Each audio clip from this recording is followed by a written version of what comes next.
Таван Осхагал. Таван Осхагал. Вырывахательне булдыр радиотлегене мерземче вашень нацирати вентюре эфиринче шаксамантра Таван Осхагал каларым бырати пени бир сиримбе тавангалы истории бе тада теплен палышма булдырат бір сиримбе шаксамантра эбе элдияр сазосты бирин Эллады Данилова. Тузы мерзем эбер сиримбе иртне каларымра педек отказыйду хускатры мардемеле буля хузан хунлыхе тапхыринчи хайне еверле самахлыга бырзади времер вылдапхырды истории юризем бирки калашныча шак ыйдывай бир паян малалады забыранжахта халық самахлыхе бемар факт сенжил хибелень. Хнара бирим батрабан Андрей Сергеевич Сараев, чеваш патшалы гуманитариус лыхизен институчен истории енебе герце браган наука эшчене шамбиге историос лыхизен кандидача. Кларымбаем выросла ергелензе быря, шавамбада перембе бірле был мастере Ехравлад Парах. Андрей Сергеевич, здравствуйте. Здравствуйте. Сегодня у нас тема достаточно сложная, потому что мы с вами должны охватить период Казанского ханства и вообще чувашский народ в его составе. Можем ли мы говорить, что во времена Казанского ханства чувашский народ, как чувашский народ именно, существовал? Или это еще была некоторая другая группа, которая по-другому именовалась?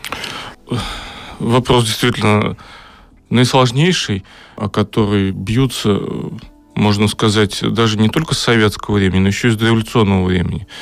И если в самом пока общем плане ответить на него, да, именно в казанский период мы имеем право говорить о чувашском народе, как о чувашском народе под этим именем, вот, наверное, впервые. Потому что для всех предшествующих эпох мы говорим скорее о предках чувашей, в том или ином смысле более близких, более далеких. Именно в период Казанского ханства мы впервые в источниках встречаемся со словом «чуваш». И, наверное, уже говорить... Это ведь довольно короткий период Казанского ханства. Даже если брать такие чуть более расширенные границы, это все равно рубеж 30-40-х годов 15 века и начало 50-х годов 16 века. Итого, примерно 110-115 лет максимум. И вот в самых расширенных границах. Вот. Полагать, что потом чувашский народ как-то там позже складывается, уже было бы совсем неправомерно. Очень интересный момент, на самом деле, с самоназванием, то есть с названием «Чуваш», собственно говоря, по-моему, в каких-то источниках в интернете я видел, что впервые это название было применено не, собственно, к чувашам нам самим, а к бессермянам, которые относятся к северному Удмурту. Спасибо за вопрос. Вот действительно, этот вопрос вот сейчас он такой очень активно разрабатываемый, связанный с так называемым калинским, не княжеством, наверное, с калинскими татарами. Это бывшая Вятская губерния, нынешняя Кировская область. И вот там, на реке Чепца, действительно, с тоже рубежа 15-16 века имеется немало источников о вот такой интересной группе, как калинские татары. И на самом деле сами вот эти источники, что интересно, они известны были, уже опубликованы даже были в 19 веке, в 30-е годы 19 века. Но пристальное внимание к этим источникам стали обращать только с 90-х годов, пожалуй, 20 века, и активно сейчас продолжают. Хочу как раз в связи с этим упомянуть о, наверное, рубежной статье в изучении именно чувашей. Статья издана была в 1878 году академиком, выдающимся и востоковедом, и византинистом, и славяноведом Аристархом Аристарховичем Куником, одним из таких славных немцев на русской службе. Статья называется «О родстве Хагана болгар с чувашами по славяно-болгарскому именнику». И там он, пожалуй, впервые именно применительно к чувашам упоминает, что имя Чуваш содержится в грамоте, жалованной грамоте, которую дал Иван Грозный еще на тот момент, не покоривший Казань в 1548 году, калинским татарам. И там упоминается чуваш. Но это не чуваши в современном понимании. Здесь как раз вопрос вопросов. Чуваши это или не чуваши, да? Говорить, что чуваши без чувашей совсем. Как есть татарские исследователи, думаю, имена. Тут стоит вспомнить Дамир Мавлявевич Исхаков, крупный этнограф, историк. он потратил годы, даже несколько десятилетий на то, чтобы доказать, что эти чуваши, это не чуваши, а скорее татары.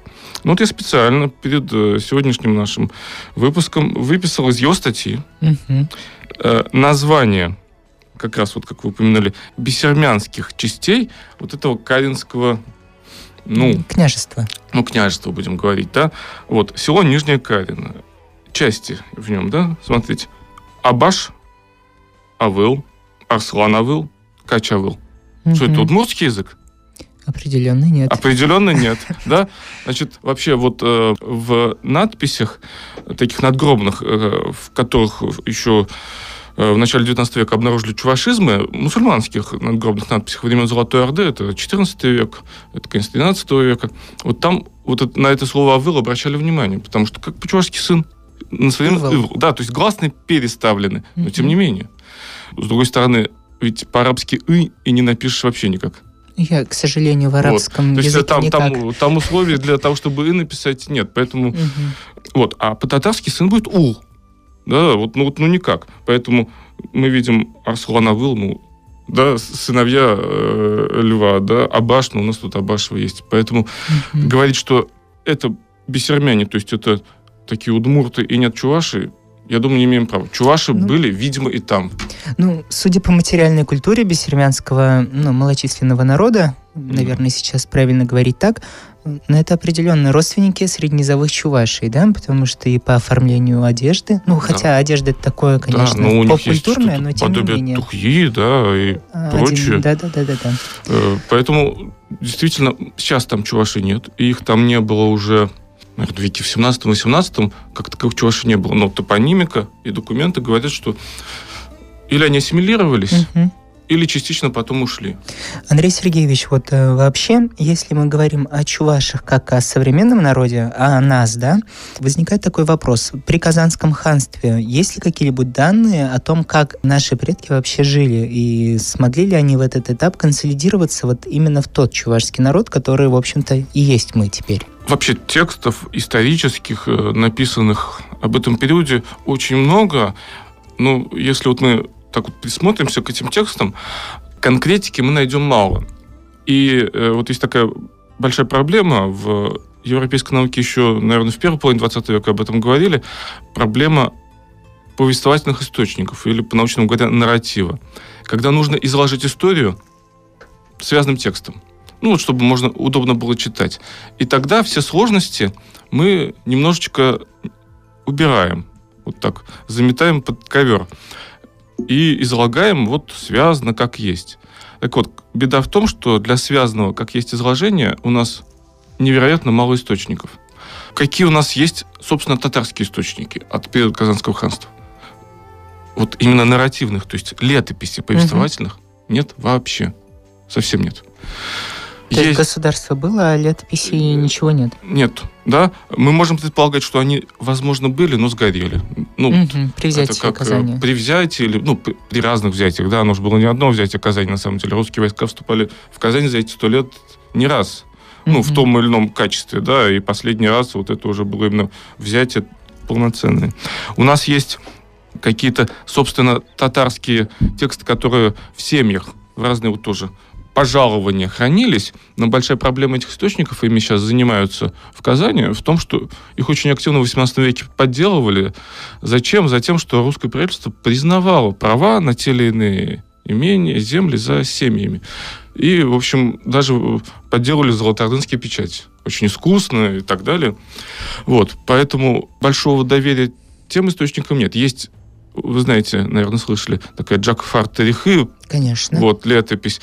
Это пример такой компиляции. В общем-то, ее называют подделкой, но, наверное, это такая совсем уж радикальная поздняя компиляция из уже книжных текстов и каких-то, может быть, преданий. То есть это все, что касается восточных источников, отпадает полностью. Там чуваши не упоминается совсем. Ноль. Упоминание чуваши для этого периода есть только в русских источниках. Один мы назвали. Это пожалование каринским князьям. Действительно, там, опять же, подлинников этих источников, скажем, самые ранние, начало 16 века, их нет. Это тоже копии конца 17 века. Подлинники есть только со второй половины 16 века. То есть уже после присоединения. Казани. А вот есть еще такой уникальный источник, как «Казанский летописец» или «Казанская история». Но вот чтобы было тоже радиослушателям понятно, с чем сталкивается историк, когда он хочет вот прямо в подлиннике изучить. Списков «Казанской истории» около 200. То есть это было настолько популярное сочинение историческое в 16-17 веках. Его переписывали такое фантастическое количество раз. И они отличаются. Есть признанные историками более достоверные, есть более поздние, где больше... Вот что интересно, чем позднее копия, тем там больше подробностей. Вот странно, да, и вроде для историка это хорошо, но такой критик начинает сомневаться. А может быть, это было додумано переписчика, может быть, откуда-то взято. И вот в наиболее ранних списках, опять же, «Казанской истории» или «Казанского летописца», как его еще называют, чего уж не упоминаются. Вот опять беда, да? Но это вообще удивительно, учитывая, что такой большой народ, Да. И совсем-совсем не упоминается до присоединения буквально Казанского государства в состав России. И в данном случае действительно возникает вопрос, а как назывались чуваши до присоединения? Вот, можем мы вообще что-нибудь предположить уверенно? Наш выдающийся историк Василий Ильич Дмитриев, покойный уже более 10 лет, его последняя научная работа, над которой он работал вот в институте, где сейчас и я работаю, Чувашский институт гуманитарных наук, он написал книгу о Казанском ханстве, он ее немного не дописал, но тем не менее она издана сейчас. И вот его концепция была такая, что в Казанской истории упоминаются в той ее части, где говорится о сложении Казанского ханства, вышедшие навстречу хану еще ордынскому на тот момент Улу Мухаммеду, который считается основателем или одним из основателей Казанского ханства, худые болгары. Вот такое странное сочетание. Худые болгары. Я специально, вот сейчас в интернете это можно поиск по тексту делать, потому что, понятно, по изданному тексту сложно любое слово искать. Слово «худой» в казанской истории, оно упоминается там неоднократно, но в совершенно разных значениях. Понятно, что русское слово «худой» не обозначает ничего хорошего. Например, что такое худые плевки? Худые плевки вот там упоминаются. Плевки, они и так, в общем-то... Такое себе, да. Худые плевки. Какие-то оскорбительные, что ли, да? Вот. Какие-нибудь худые лошади, это понятно, да? Это понятно. Да, это про физическое. Да. А худые болгары. Причем, что важно, оставшиеся от плена худые болгари. В переводе на современный русский язык слово «худые» убрано просто с остатками болгар. Получается тут тавтология. Оставшиеся от плена остатки. И вот могу сказать, что для меня это слово по-прежнему загадочно.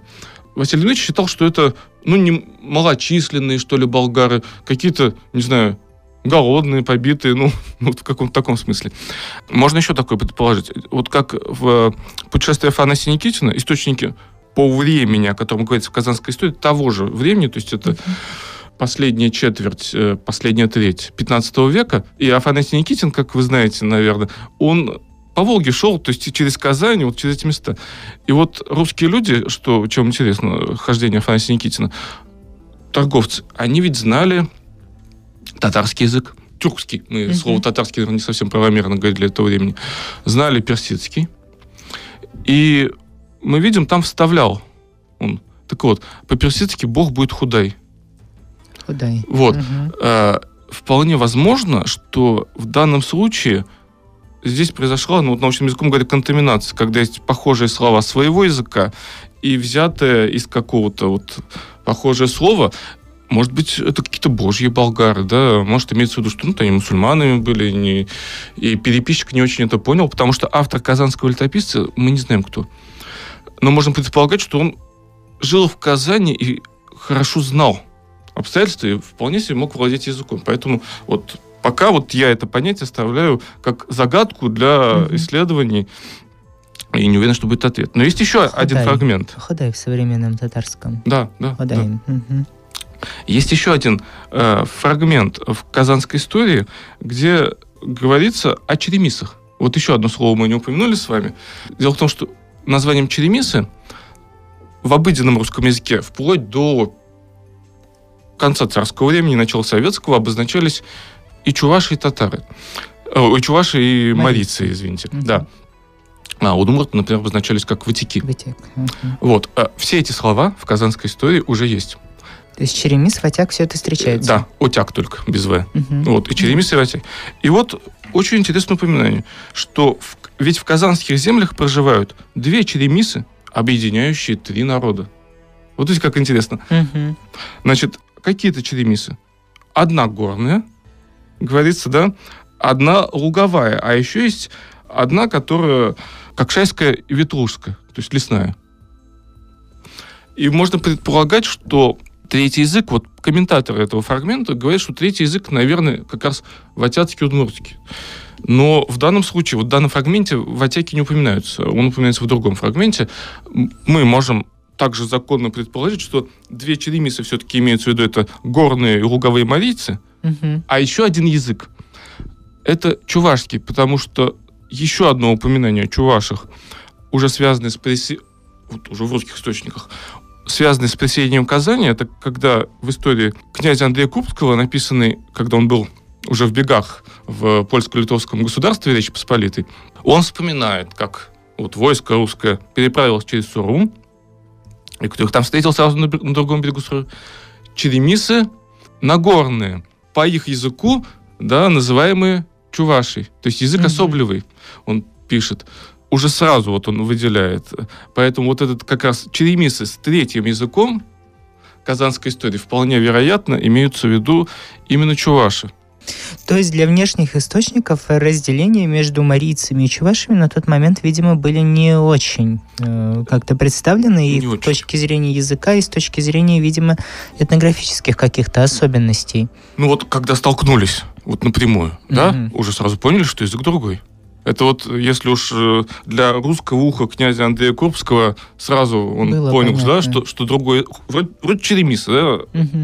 А нет, другой язык. И вот тоже, если уж говорить о поиске аналогий, также примерно было с, наверное, даже теперь более крупным народом, киргизами. Когда до 20-30-х годов 20 века киргизов и казахов не разделяли. Вот. Хотя первые же путешественники 18 века говорили, вот это киргизы, а вот это казаки, да, но все равно вот это переломить обыденное обозначение очень сложно бывает. Ну, хорошо, то есть на период присоединения Чувашского края, Казанского государства в состав России, мы можем говорить о том, что для внешнего мира не совсем было понятно вот это какое-то разделение нашего народа и народов, проживающих в Казанском ханстве в целом, если мы вот так вот говорим. Хорошо, но само название Чуваша, да, оно же периодически проскальзывает не только по отношению к чувашам, судя по всему, ну, если верить татарским историкам на сегодняшний день. Ну, можем ли говорить о том, что вот та самая ясачная чуваша, которая... Она вообще встречается в период Казанского ханства у нас? Нет, это вот тоже очень важно понять. Источники о ясачной чуваше — это... Поздние? Нет, не поздние, но это русские источники, составленные сразу после присоединения, потому что, собственно, казанских источников у нас нет. Но историки предполагают, что они фиксируют ту ситуацию, которая была на момент падения ханства, и упоминаются вот так называемые «даруги». Слово «даруга» — это слово монгольское, так назывались даругачи и баскаки. Это были чиновники, которые еще на момент образования Золотой Орды посылались в завоеванные земли для ведения делопроизводства и контроля за сбором дани. Даруга считается, это от монгольского слова, от монгольского глагола «давить», то есть те, кто обладали печатью. Вот. И вот даруги, почему-то потом это стало таким вот административным обозначением. Вот, Арская дорога, да, так называемая Зюрейская дорога и так далее. Там, по-моему, до 6 очень дорог. Похоже на Тарах. Да, есть такое. Но здесь вот, опять же, наверное, просто некоторое сходство. И русская дорога, вот тоже, опять же, с русским дорога похоже. Но нет, в данном случае происхождение этого слова, оно ясное, оно монгольское, потому что, ну, наследник Монгольской империи. Ну, вообще, насколько я помню, по дорогам они очень часто имеют еще и некоторую этническую окрашенность. Чувашская дорога, Ногайская дорога, и так далее. И Чувашская дорога, она совсем современную Чувашию не охватывает. Нет, это получается другой берег Волги, левобережье. У нас, к сожалению, нет карт, естественно, того времени, да, только вот по источникам, по названию каких-то сел выстраивается, ну да. Чувашская дорога — это вовсе не чуваши. Но вокруг Казани И в 19 веке мы знаем именно чувашей. Мгм. Были чувашские села, села и дальше в Татарстане. И сейчас есть. И сейчас, конечно. Сейчас чуть меньше, да, становятся все равно вот эти процессы. Кто выезжает, кто и в 19 веке ассимилировались. В общем, чуваши жили довольно многочисленно на территории Казанской губернии и за пределами вот нынешних административных границ. Мгм. Поэтому вот это моя, например, позиция, что все-таки понятно, что источники могли под чувашами понимать не только чуваши, здесь допустимо согласиться, но говорить, что это сугубо социальный термин, я бы не решился, потому что, просто представим себе, если под чувашами, как говорят татарские историки, понимались и мусульмане, и, может быть, даже преимущественно мусульмане, почему же тогда основное все-таки число чувашей не мусульмане? Интернета не было, газет не было в 16 веке, но мы видим, что солидарны и те, что в Самаре оказались, да, и те, что в Саратове, и те, что потом в Башкирии оказались, они все чуваши называются. Как вот народ так себя вдруг... Черемисы, Марите себя черемисами не называли никогда. Вот это очень важно, да? Если это было внешним названием. А удмурты себя ватиками тоже никогда не называли. А чуваши себя никак по-другому, с другой стороны, не называли. Ну да, только одно название. Хорошо, эту тему мы продолжим чуть позже, после короткого перерыва на рекламу. Эллада Данилова, сазы-режиссер Таргаши. Таван Осхагал. Таван Осхагал. Ну, мне кто замерзем, мало лахкает паразельдерить парханарабан Андрей Сергеевич Сараев, история слохисень кандидача, чеваш почал гуманитарию слохисень институчень, истории уйремень, наука эщеня. Андрей Сергеевич, у нас сегодня действительно очень сложный момент, потому что очень сложно разобраться и понять, как такой многочисленный народ действительно появляется в источниках, в летописях буквально только в 16 веке. Притом, на территории Чувашии, да, вот у нас были передачи с археологами, они также говорили, до 15 века в Чувашии нет. То есть в данном случае мы вообще можем рассматривать историю до 15 века только на территории Казанского ханства, условно говоря, потому что нам больше не на что опереться. Вот. Если мы посмотрим Казанское ханство и так далее, можем ли мы говорить о том, что на территории Чувашии были хотя бы какие-то поселения чувашские, хотя бы какие-то? Вопрос архисложный, потому что когда наши этнографы, например, говорят о сложении 3 групп чувашского народа, вековых, низовых, средненизовых, и пытаются, историки, уже упомянутый Василий Дмитриевич Дмитриев, пытаются это на таком микроисторическом уровне проследить по документам. Первое упоминание таких-то деревень, да, так называемых материнских деревень. У Василия Дмитриевича есть такая работа, чувашские материнские деревни. По их названиям, и мы знаем, что эта косы приставка, она говорит о том, что это вторичная деревня. От какой-то, например. И так рассматривают. Что получается? Получается, там вообще граница 17 век. Вообще 17 век? Да, 17 век. Край, вторая половина, конец 16-го. Но, я только что упомянул князя Андрея Курбского, который чуваши встретил сразу за Сурой. То есть там, где сейчас, это, скорее всего, было по югу Чуваши, то есть не там, где Ядын, а, там, где нынешний Алатырский район, например, или Порецкий, где, кстати, сейчас чуваш не особо много, как раз примерно в этих местах, и там сразу встретил чуваши. То есть источники исторические, без деталей по деревням, нам дают Чувашу уже по реке Суре, заселенную чувашами на середину 16 века. Тут можно предположить, это именно такое теоретическое предположение, что деревни просто долго не жили. Знаете, ведь демография в те времена была такой, что рождаемость была высокой, но, правда, и смертность тоже высокая. И у деревни, у любой есть предел по населению.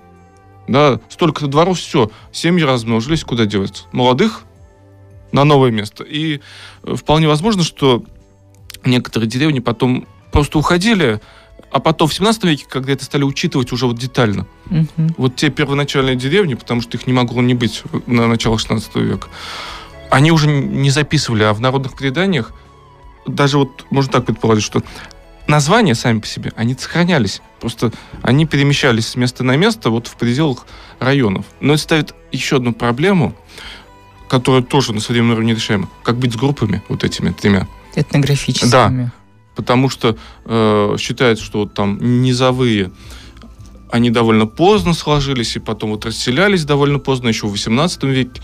Но опять же, вот сообщение князя Крупского говорит о том, что нет, вот весь берег Суры, он был более-менее заселен чувашами. Ну, давайте тогда вернемся, наверное, к этнографическим группам, раз уж мы эту тему затронули. Мы вообще можем на сегодняшний день как-то говорить, выявлять какие-то определенные временные рамки для понятия, когда сложились верховые, средненизовые чуваши? По низовым, ну, там достаточно сложно, конечно, но по большому счету, как будто бы по названиям деревень мы видим, что это переселенцы либо из средненизовой группы, либо из верховой, да, у нас идет в любом случае. Что вообще можем говорить про границы разделение какого-то, видимо, консолидированного чувашского народа на 2 этнографические группы, верховых и средненизовых на тот момент? Это вот большая беда, потому что мы видим по этнографии, по костюму, например, именно по женскому костюму, очень яркое разделение. Да, достаточно ощутимое.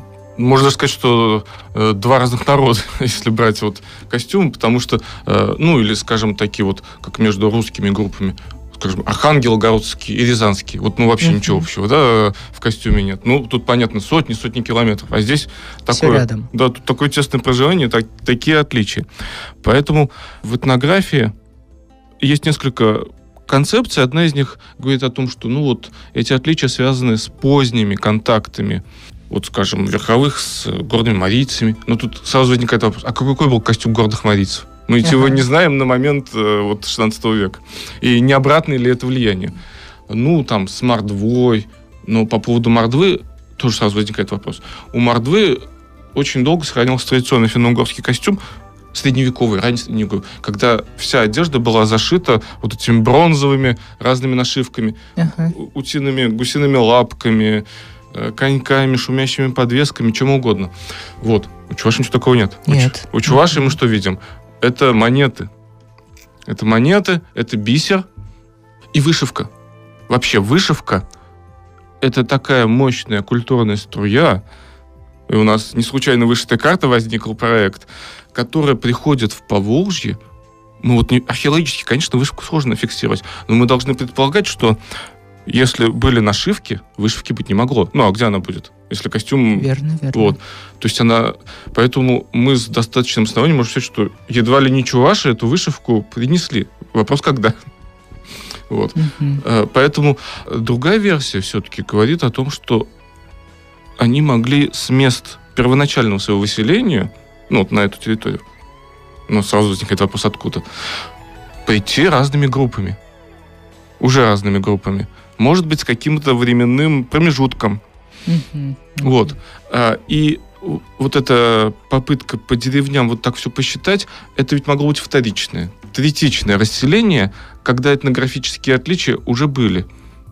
Ну и потом, брачные связи, сами понимаете, в соседних деревнях все родственники будут. Брачные связи, они все равно должны были быть отдаленными, но мы видим при этом стабильность вот этих групп. Почему? Ну, когда девушку выдавали замуж, она все равно перенимала традицию. Да, это была неизбежность. И еще вот несколько слов про деревни, наверное, хочется сказать. Историки обратили внимание довольно давно, что на территории Чувашии есть очень такие говорящие названия деревень, которые, ну, вот явно указывают на древность этих поселений, ну, по крайней мере, со времен Казанского ханства. Вот наши археологи несколько лет назад, и я даже поучаствовал, ну, уже 10 лет назад, копали вот в Марпасовском районе в такой деревне, как Девлет-Гильдино. Ну, такое яркое название времен Казанского ханства. Вот. Например, есть название Шигали, да? Ну, мы знаем, что такой хан, который раза 3 занимал Казанский престол, один из последних ханов, Шахали, или Шигалей в русской летописи. То есть это явно село, которое было связано с его какими-то наследственными владениями. Мы имеем название, несколько названий. Уразметьево, Уразмаметьево. Уразкосы. Да, вот. Или, например, такое тоже интересное название в Марпасовском районе, как Карабаш. Да? То есть это что? Кора черный, баш, да, черный голову. То есть это податное население.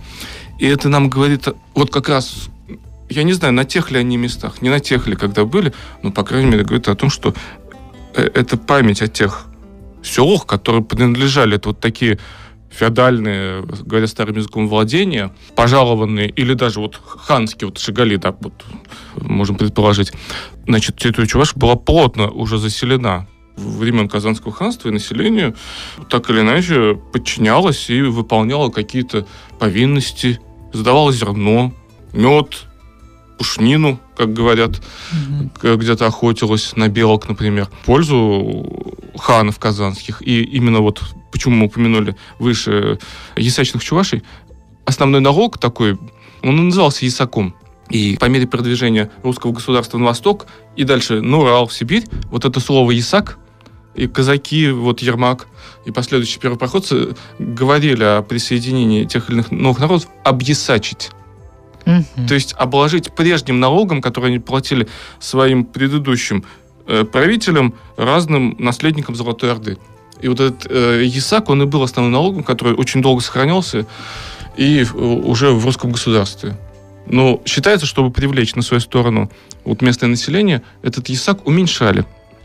И чтобы, или сколько лет его вообще не платили, чтобы дать как-то полегче пожить и адаптироваться в новых условиях. Очень-очень-очень интересно все это происходит. То есть и археология, и история, притом они не всегда совпадают, как будто бы. Они просто не всегда. Они вообще не совпадают, потому что вот когда мы сейчас сказали об этнографических группах, да, вот мы же можем предположить, что вот Шигали, Карабаши, да, вот такие названия, Девлет-Гильдина. Эти названия говорят нам о древности сел. А какая там группа чуваш жила? Средненизовая, низовая, верховая, мы не знаем, но поскольку там только чуваши, мы знаем, наверное, чуваши там жили. Вообще, в целом, даже ведь сейчас, если мы говорим про языковые отличия между диалектами, они не настолько значительные, чтобы уменьшить, да, взаимопонимание между ними и так далее, и так далее. В плане костюма, конечно, визуально, на первый взгляд, это все очень сильно отличается, но, с другой стороны, одни и те же элементы с теми же названиями распространены везде, да? И здесь опять мы о какой-то цельности можем, наверное, говорить. Притом, это определенно сложилось в тот этап истории, когда все, видимо, жили в одном государстве, что тоже интересно, и понимали, что они представляют из себя единую этничность. Но на сегодняшний день, действительно, после присоединения к русскому государству, мы каким-то образом вот стали видеть, что все называются чувашами. До этого, опять же, с названиями все непонятно. И в данном случае, наверное, естественный вопрос, который возникает у любого чувашского человека, почему слово «чуваши» нигде не встречается, и как вообще на сегодняшний день историки обосновывают или объясняют то, почему нигде не зафиксировано именно само название чувашского народа.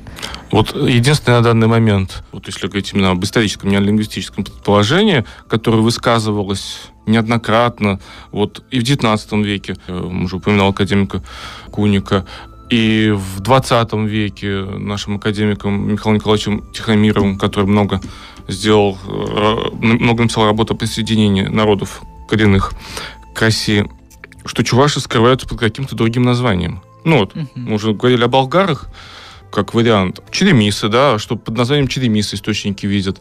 Собственно, Николай Иванович Ашмарин тоже высказал версию, уже они наверняка упоминали, что старым названием чуваши было Суас, да, потому что именно так марийцы называют татаро-чуваш, сейчас уже никто так не называет, но в 19 веке это зафиксировано было, что марийцы называли татар суасами. До сих пор так же? Да.